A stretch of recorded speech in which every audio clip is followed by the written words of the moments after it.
Ibinalik ng Malacanang sa nakalipas na administrasyon ang issue sa pinag-aagawang teritoryo sa West Philippine Sea. Buwelta ng palasyo, noon pa dapat gumawa ng aksyon ang mga dating opisyal ng pamahalaan para pigilan ang pagtatayo ng istruktura sa isla. Kaugnay niya, nakahanda ang pamahalaan na gumawa ng hakbang sakaling mapatunayang hinaharas ang mga Pilipinong mangingisda sa West Philippine Sea. May report si Daniel Manalastas. Wala na sana umanong aberya sa West Philippine Sea kung ito ay nagawa ng paraan ng nakalipas sa administrasyon.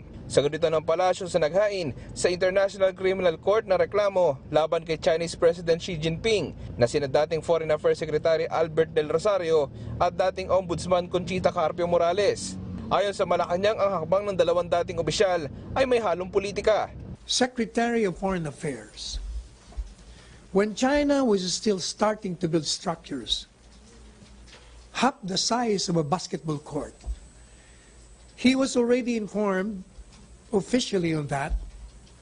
In fact, pictures were given him, or DFA, and subsequent structures, but they ignored it.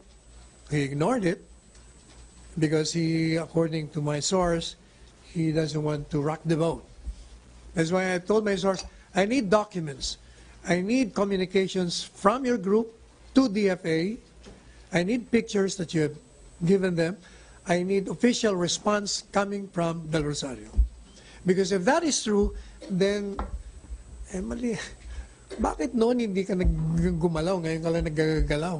Ayon kay Presidential Spokesperson Salvador Panelo, patuloy ang ginagawang paraan ng pamahalaan sa pinag-aagawang teritoryo sa pamamagitan ng diplomasya. Sapagkat wala naman anyang superpower na bansa ang nagtatangkang pumigil sa China sa patuloy na pag-angkin sa South China Sea. Makasisiguro rin anya ang mamayan na hindi kinukonsinti ng pamahalaan ang ganitong hakbang ng China.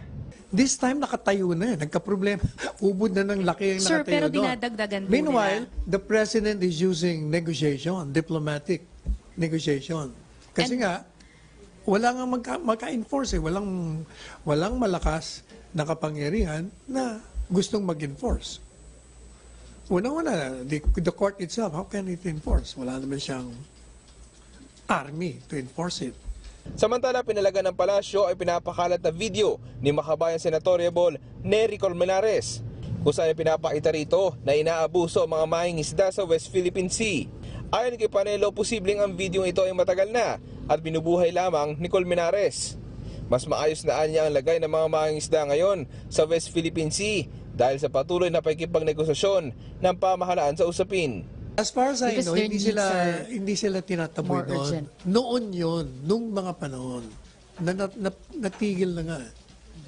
So the palace is saying that in you've fact, already... sino man nagsabi sa akin, one general was telling me na, yung mga Vietnamese nga daw, Vietnamese, pag tinataboy, tumatakbo sa mga Filipino fishermen, para napoprotect sila, they are being shielded from being attacked. Kasi yung mga Pilipino hindi na ginagalaw eh.